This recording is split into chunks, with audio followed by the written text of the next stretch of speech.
nenhuma democracia é forte se não for forte em todas as suas escalas, e nós não podemos aceitar nem chantagem a nível europeu, nem a nível nacional, nem a nível local. E por isso é tão importante que em cada um dos nossos sítios, em cada um dos locais em que vivemos, saibamos ter a exigência de ter uma democracia exigente, porque foi para isso que se fez o 25 de Abril há 40 anos, como dizia muito bem o Jaime.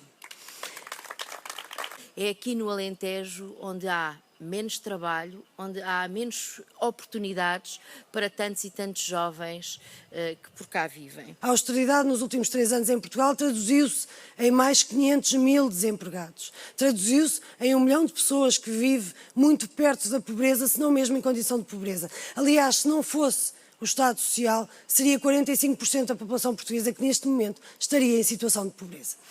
A austeridade traduziu-se numa dívida que não está controlada nem pouco mais ou menos. O que nós colocamos no centro da nossa proposta é o emprego e a criação de emprego, porque o principal fator de desajustamento das contas públicas é o desemprego. O desemprego é um problema não apenas para as pessoas que estão no desemprego e não têm rendimentos, mas é um problema também porque cada pessoa que está no desemprego não paga impostos, não cria riqueza. As empresas onde poderia estar a trabalhar também não existem. Isto significa um retrocesso cada vez maior, um empobrecimento cada vez maior. E só mesmo alguém absurdo, como é absurdo o nosso Primeiro-Ministro, é que poderia dizer que nós só poderíamos sair desta situação empobrecendo. Como se fosse possível imaginar que um país mais pobre está em melhores condições de pagar a sua dívida.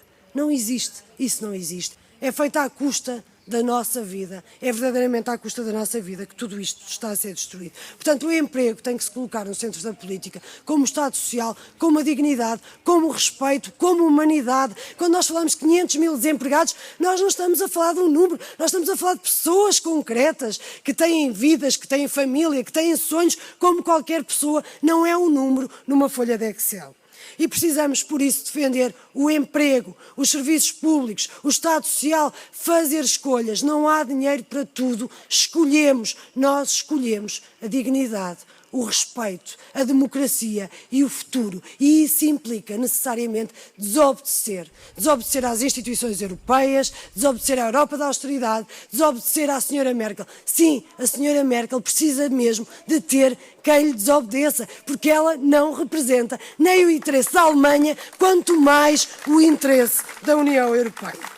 Precisamos de obedecer, mas precisamos de obedecer de pé. Nós estamos cansados de deputados e deputadas e de governos como o nosso, que estão de joelhos perante os interesses da banca, da finança, perante os interesses alemães, de joelhos, e fazem passar como sendo os nossos interesses. Não, não são os nossos interesses. Os nossos interesses é ter direito a uma vida digna. Não foi para isto que entregámos o projeto europeu, não foi para isto que se fez o 25 de Abril.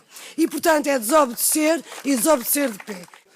E nós sabemos que há muito mais gente descontente com estas políticas de austeridade do que aqueles que estão felizes. Eu já o disse algumas vezes e sei bem, alguns milionários estão muito satisfeitos com o programa de intervenção da Troika, porque em 3 anos ela gerou muito mais milionários em Portugal do que o próprio Euromilhões. Portanto, anda há 3 anos a criar cênticos em Portugal.